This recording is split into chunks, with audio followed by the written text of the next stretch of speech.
Alrighty, guys, I got one heck of a video for you today. Very, very deep subject. I'm just going to jump right in. And this video is going to be how I got involved with a snitch, an informant, a federal informant. And it's kind of funny because I don't usually, ever since I was born, I never really trust. It takes me a little while to trust people, but when I do, I like to make certain that people are worth being around me, so to speak. But so the way that I met the snitch in my case, I was. If you go to my video series, the part one, I was pointed the finger on, by a federal informant. Um, he set up the whole deal, and me and my I'm gonna say my kid's mother, because I had somebody comment that baby mama is too ghetto-ish, but if they would see what anyway. So me and my kid's mother decided to go ahead and do this, and so I'm just gonna jump right in. So I met the snitch. Um, I was living in Third Street in Philadelphia, and I was a hothead. I used to like fighting a lot. Like, I was not. I guess because of all the violence in my house with my mom and dad, and my older brother being lost to drugs and stuff like that. I was a little rebellious. I would see my dad cheating on my mom, and you know that it messes you up as a teenager for sure.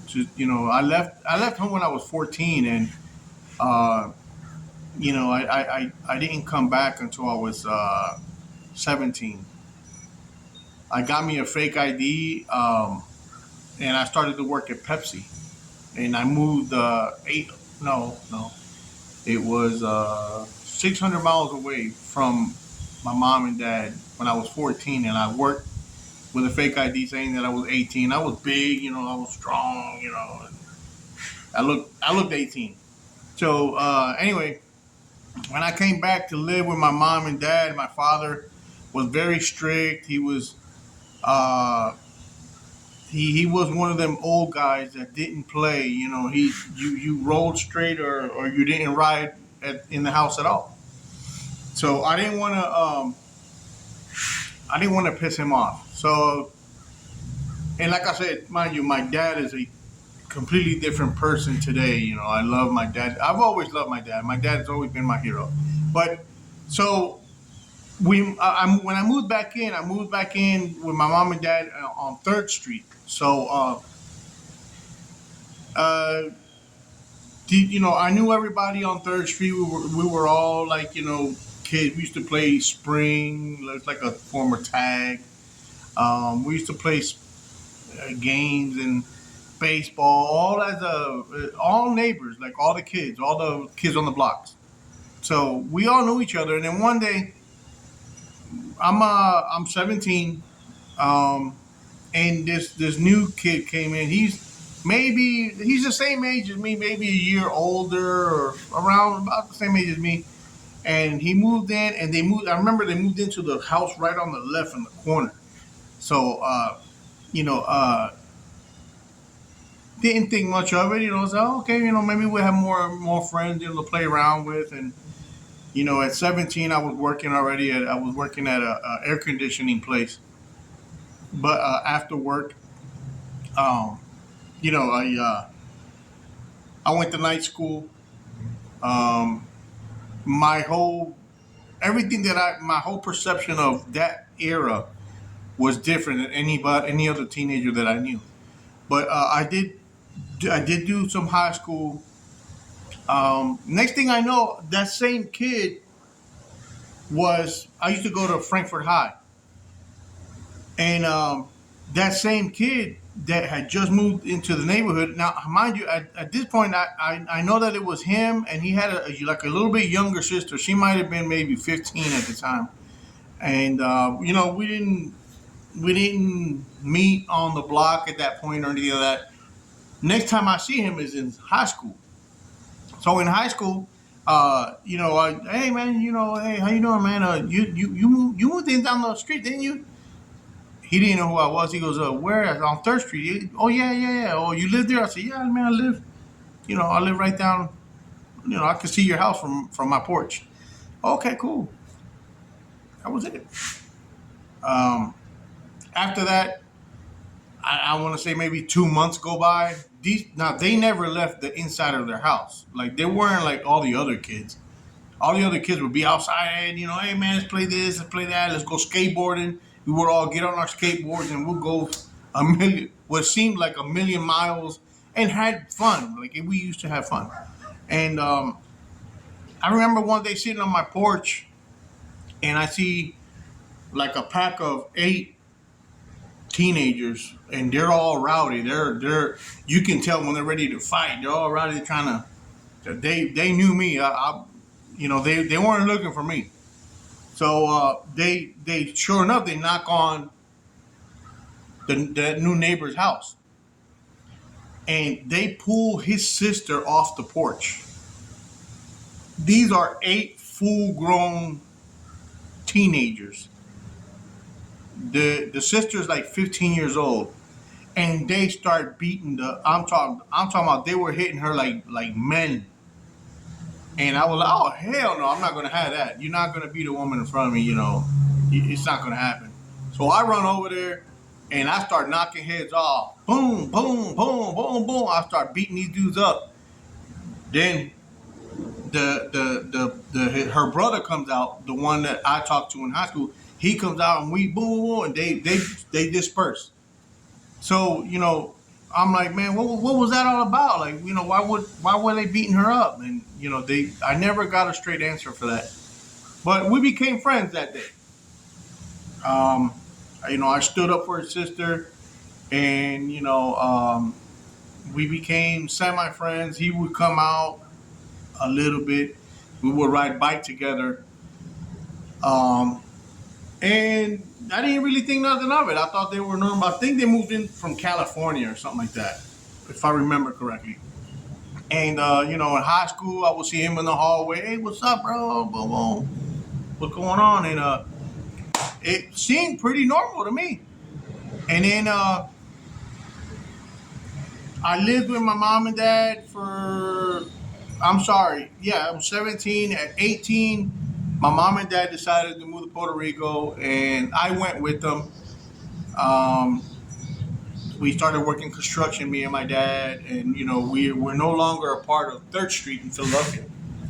So we lost contact with that guy. That guy is the snitch in my case. Now it's the snitch, the sister, which is 15, and they had a younger brother that he never came out of the house. I thought that was so weird because we didn't have tablets back then. We didn't have cell phones. We didn't have. What would you do in a house all day as a kid? Like this guy, the younger brother was like maybe 12. Like, I seen him maybe once or twice in the maybe almost a year that we were neighbors. But anyway, my dad and mom, we moved to Puerto Rico. I get into the construction with my dad, and I didn't get to finish school, so we didn't like Puerto Rico. My mom and dad, I think they moved over there just to get away from all the adultery going on. At this point, where my mom and dad, they had a relationship. Like I said before, they should have never been together. They should have,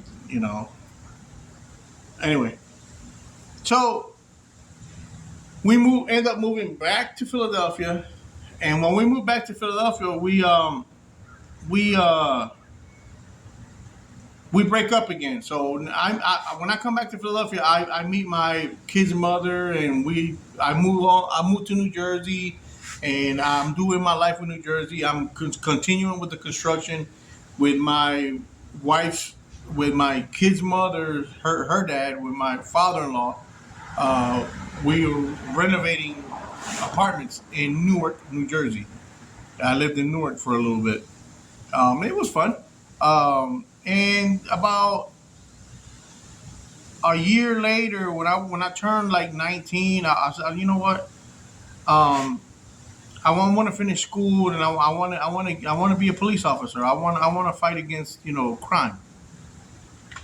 And I end up since I was 19. At 20 you can go into the police academy, and you can graduate.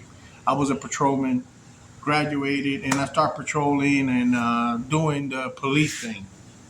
So I remember I used to work the 25th district, and then the 26th, and then the 24th district in Philadelphia. So I was patrolling at night. I had night shift. Back then, they weren't paying nothing, man. The pay was horrible. And yes, the mosquitoes are out here again. The pay was horrible, so I was going through a little bit of a hard time. Now, me and my kid's mother, we move in with my mom and dad again. I'm much older now. I'm a patrolman. Um, at nighttime, I do security for a real famous nightclub down in Philadelphia called La Esmeralda, the Emerald. And I did that for a long time. And then I just got to the point where I wasn't making ends meet, and got into a couple ugly situations, shootouts and accidents in the streets of Philadelphia. Very, very tough city. Um, Even back in the talking about what early 90s, 1990, 1991. It was very rough. It was a very rough city, and I decided, you know what, this is not for me. So I talked to my dad, and my dad was barely starting, you know, a little side hustle with a mechanic. My dad was a mechanic, and I talked to my dad. I said, "Pop, you know what? I'm not feeling it, man. This is what I wanted, and I'm not feeling the patrolman stuff, and the police stuff." And he goes, "Well, if you want, man, I got a couple jobs. We had a little garage, like one car garage that we started, and it went really well. Like we were doing clutch jobs, transmission jobs, and things like that, and it went good. So from there, it took about a year for us to get our first big shop. We got the shop, and we're purchasing tools all the time and getting everything that we need to make a successful business. And we did. We had a very successful business. It was 429 Duncannon Avenue in Philadelphia. I still remember the address, and it was good. We put a tire shop up, and now my little brother comes along, and then there are multiple people. I had a young gentleman by the name of Prieto, and he wanted to become a mechanic. And I taught him everything. He became a very good mechanic, and along the way, we just kept going. When we end up opening up a second shop. It was 4353 North Marshall Street, and we opened up a shop right there also. And now we got both shops going. It's kind of hard, um, you know, but we're doing it. We're having fun. We're working hard every day. You never miss a day of work. Never let my dad down. Like I said, my dad, even though my dad was very strict and kind of violent, I think my mom brought that out in him a lot. Not justifying everything that he did because there's some crazy shit in there, but he's still my hero. I respect both my parents, no matter what. Respect your parents. Um, and then 17 years go by. 17 years, just like that. Good times. My dad was a goofball. Him and my mom finally separated, my dad turned into somebody else, like a normal, you know, like a normal man. And I don't, it's kind of weird because, you know, he changed. He changed. He did a about face, which was cool. And now we closed the first location because they sold the building out, and now we're at 4353 Marshall Street. We got a good business going, and I remember just working with my dad and having such a good time with my dad, and he was funny. He would make you laugh. Yeah, he built a kitchen inside the shop. Who does that? Who built a full kitchen? Cabinets, everything. And we used to cook there for lunch and play dominoes and stuff like that. Like, it was cool. It was fun. So my dad decides to retire. He sells me everything for $1. $1. I take over and I tell my dad, whenever you want to come back, you don't even have to say anything, just come back. And sure enough, my dad right now is 84 years old or 85, and he still is a mechanic. He will bench press an automatic transmission like nothing. Strong old man. So he sells me everything. He leaves, and eventually, all this blows up. So one day I'm at the shop, and it's in December of no, I'm sorry, it's in November of 2001. I'm at the shop, and we're not doing too great. That shops usually slow down November, December, October, November, December. They slow down because of Christmas. Nobody wants to spend $300 worth in brakes. When you got Christmas coming around, nobody wants to spend on a light bulb or oil change. They say they can wait. It can wait. So it gets rough. So it was rough. It was like November, and I remember one day, a gentleman comes in with a Lexus, and I remember that car like there's no tomorrow.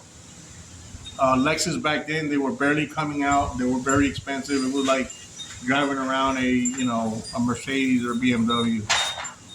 And the guy comes in, and I'm like, whoa! It was the snitch.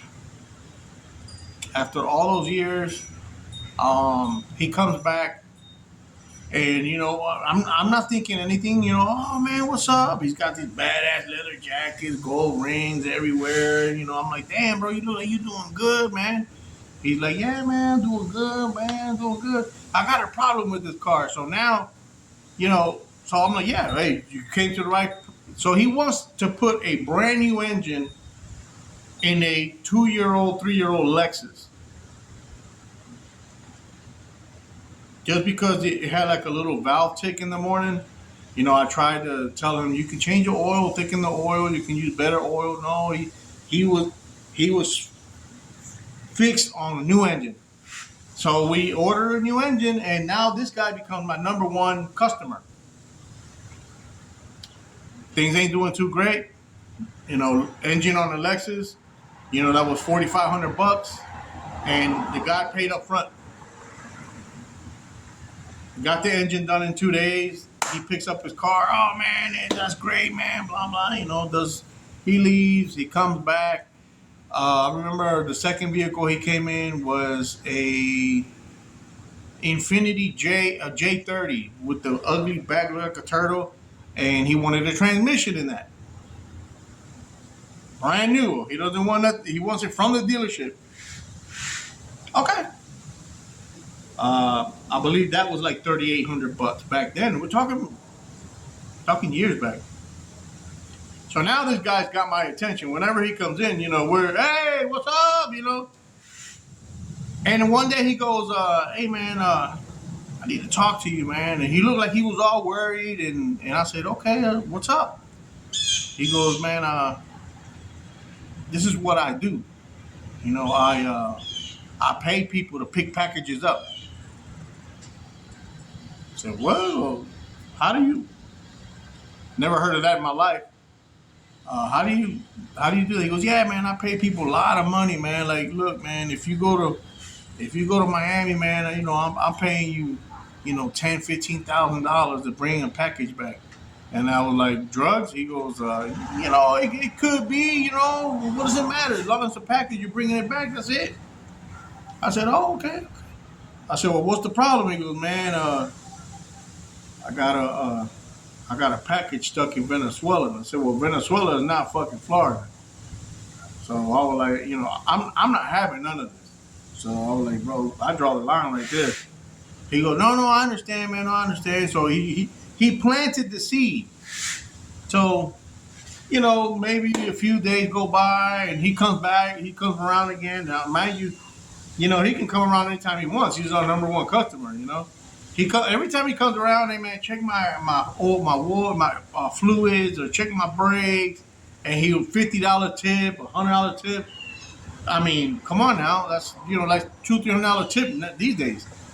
I said okay, and then I was like, I told my kid's mom.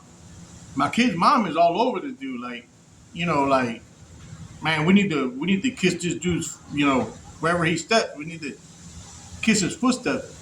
And I'm like, yeah, you're right. And so, like 3 days go by after he initially told me about going to Venezuela. He goes, man, it pays $30,000, man. I'll pay you $30,000 cash as soon as you come back. And now I'm like, whoa. So I ask questions. Oh no, man, look, it's just a little bit of stuff you bring across. That's it, man. It's real easy, man. It's guaranteed. Everybody's paid along the way. So, I'm like, okay, all right. Let me think about it. So, my kid's mother's there the whole time. She's listening to this. She wants to go right away. She wants to, like, you know what? What the fuck are we doing? That's $30K. I'm like, So maybe a week goes by. Snitch comes back around. He goes, man, did you think about it? I said, oh, I've been thinking about it since you told me $30K. He goes, well, come on, man. Hey, man, nothing's going to happen, man. Everything is fixed. All you're going to do is go over there, pick this shit up, and you bring it back, you fly it back, and that's it, man. Hey, easy peasy, bro.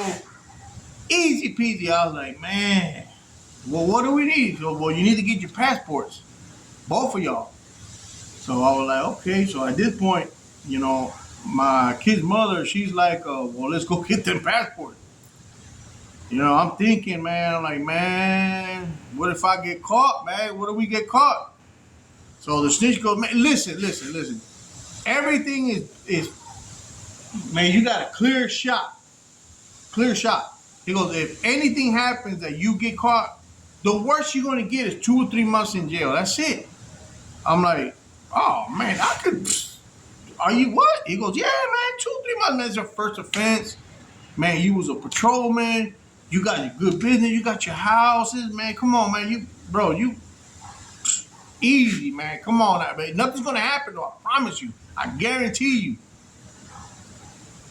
I'm like, all right, well, let me see into getting my passport. The snitch drives us to New York because only New York City you can get a passport on the spot. So we go into this downtown high rise, and the snitch leaves us out. He knew exactly where to go. He leaves us right outside the high rise. I don't remember what the name of the building was, to be honest with you. I think my brain blocked some of this stuff. And me and my kid's mom, we walk in there. Sure enough, 3 or 4 hours later, we come out with our passport. Now, this is about the time where we came back from New York. Now, mind you, New York from Philadelphia is an hour and a half, almost 2-hour drive. We're driving in that Lexus. He comes back, and then that's when he puts the beeper. I don't remember if you guys remember what a beeper is. I'll talk about this in my other video. He puts the beeper always on the passenger side visor. We had cell phones, but they were so outrageous. Everybody thought beepers were better. Were better back then.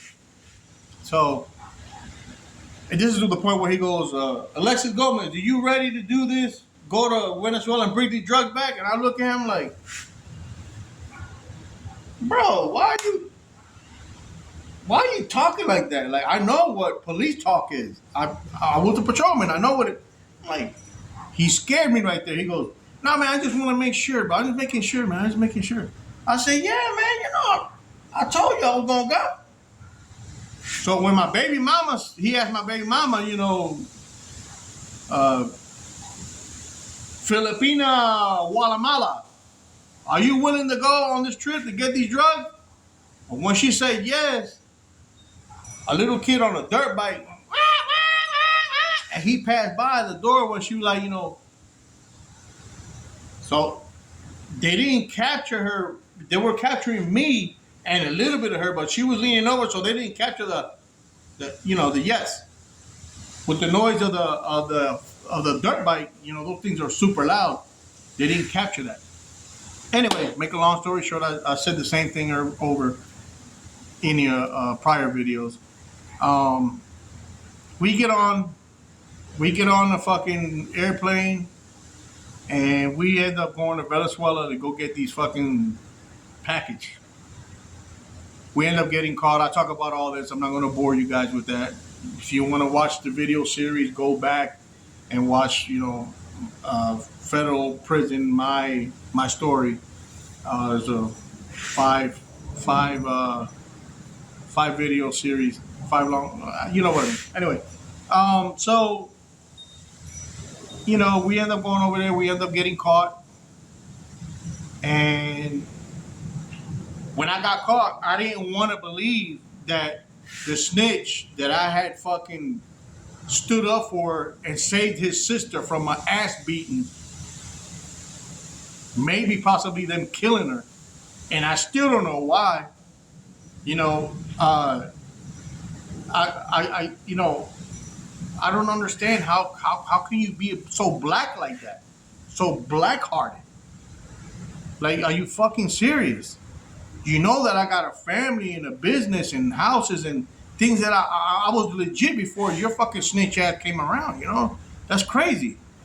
So I remember when I went to MDC Miami, which is the federal building. It's 11 floors high. There was no mention of him in my indictment. So I'm like, well, how the fuck did they know? Because they went, they were following me from over there across the seas. So I'm wondering, how the fuck did they know? And on one of the phone calls that I had with my kid's mother, I think it was like the first and only phone call in the beginning stages of my incarceration. She mentioned to me, the snitch is driving around here, and he doesn't want me to have contact with you. And I'm like, well, why would he want? Why would he? Why? Like, I'm asking, like, did he say something? But I didn't want to. The day of my sentence, which was 7 months in, my bail was $2 million. I wasn't making nowhere near close to that. I was gonna stay. 7 months go by, and I go in for my sentencing, and who is right there? None other than the snitch. And it hit me there. I was very angry. I wanted to hurt that boy. I wanted to hurt him bad. So when they asked, first he goes up to the fucking podium first, and they ask him. I'm gonna say his last name. His last name is Rivera. Mr. Rivera, do you see the person that you? They used the word that you. What was the word that the court used? I forget the word that the court uses, but the person that you hired to do this deed, is he in the courtroom? Yes, he is, Your Honor. Okay, can you point him out? And that motherfucker went. He's right there, pointing straight at me, man. I wanted to jump up. My lawyer like, then the judge tells me, Alexis Gomez, will you at this point stand up? Mr. Rivera, is this the gentleman that you hired or that you recruited? That was the word. That you recruited to commit this crime out of his own whatever. I remember something like that. Yes, Your Honor, that's him right there. 100%. Are you sure? 1,000% I'm sure. I'm like,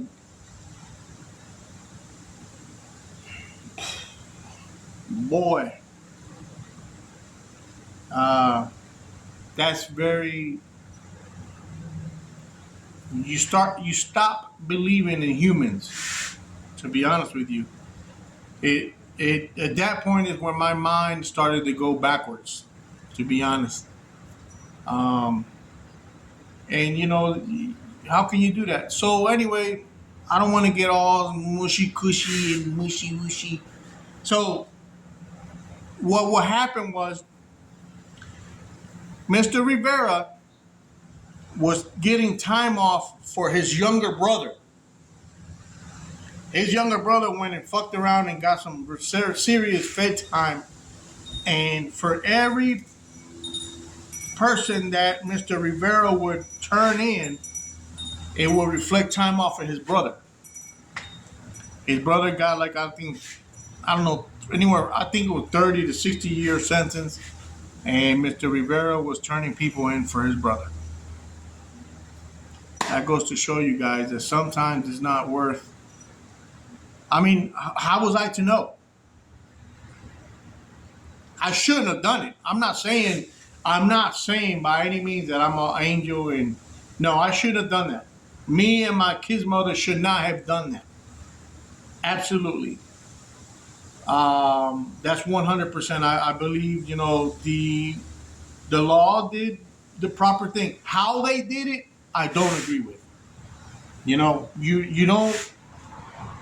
don't have informants dragging people that otherwise wouldn't have never did something like this. Had he not come back with that mentality in mind of turning me and my kid's mother into criminals, we would have never went that route. That I believe. So the way that the government does it, I don't agree with. You guys are just as bad as that darn snitch. I'm not saying that the snitch did anything right, I guess, but he got what he was coming to him. He is no longer breathing. What do you think happens to snitches, to informants? Nor him or the guy that got time off are any longer with us. I was approached by the detectives while I was in the last year of my federal sentence, and they approached me to ask me if I had anything to do with their deaths. And that's what happens when you're turning people in, So that's it for this one. It took me a while to think about it. I think that I committed this crime. I know that the reason why I committed it. Okay, I'm going to tell you guys why I went along with it. First of all, it was $30,000, supposedly. And second, since the shop wasn't doing very well, and I'm not justifying what I did. I'm just telling you what I thought about what was happening. I had 4 kids. The shop wasn't doing very well in those months because of Christmas, and I wanted to be able to have a good Christmas with my family. That's the reason why I did it. That's the only reason why. Instead of having a average, to low Christmas where my kids will get a baseball mitt, football or basketball, I wanted to be able to buy them a Power Wheels, or a couple bikes. That's why I did it. That is the God honest truth. But anyway, shouldn't have did it anyway. I agree with that 100%. I shouldn't have got as much time as I got. They would have gave me 1 year. They would have scared me straight. I would have 6 months. 6 months. I would have never did that again. That's how, being honest with you. But I ended up getting a long term. If you count the probation, it was 12 years. No cool. But that's it for this one. Next one's going to be even better. Y'all stick around. Please subscribe and comment. The comments are awesome. Bad or good, just comment. Take care.